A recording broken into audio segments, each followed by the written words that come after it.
Chapter 13. I guess it stands to reason that if my friends and I could choose good, that goody-goody class president could choose evil. Ben held his cell phone in his right hand, ran his left hand through his hair, and paced his palace bedroom.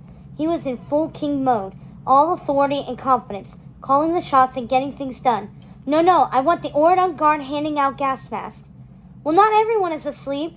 He threw down his phone and pointed at the royal attendant who stood watch at the entranceway. Find out if anyone's seen Audrey. The young man nodded in acknowledgement and headed toward the door.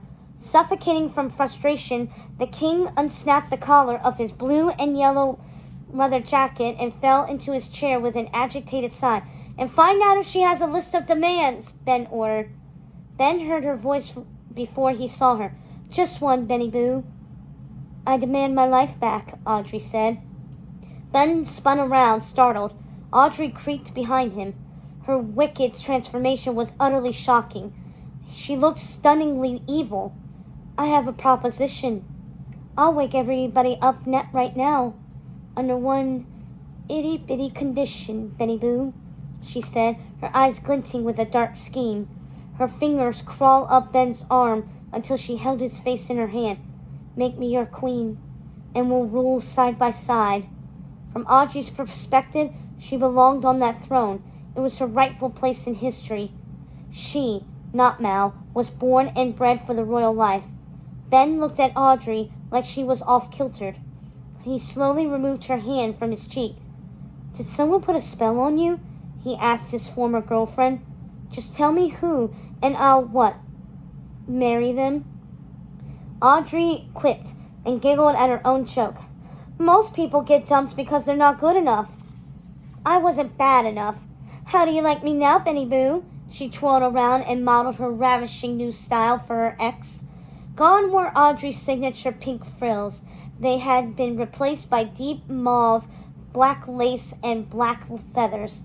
She looked even more the part of the alluring enchantress than she had at the museum, with the queen's crown glinting on her head. Ben shrugged earnestly. He didn't care for her metamorphosis. I like the old Audrey better, he said honestly. She wouldn't want to hurt Oridon. Just give me the scepter and I'll forgive you. He meant it. Ben's sole goal was to keep his kingdom secure.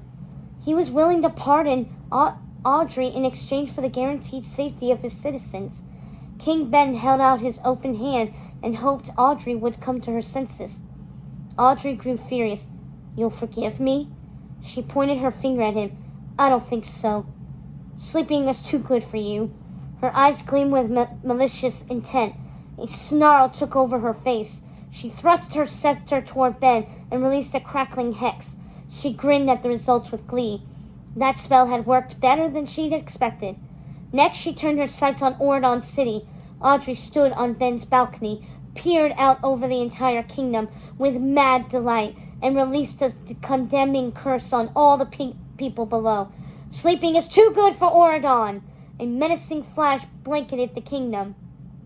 At that very moment, Fairy Godmother was running up the steps of the museum to obtain her wand.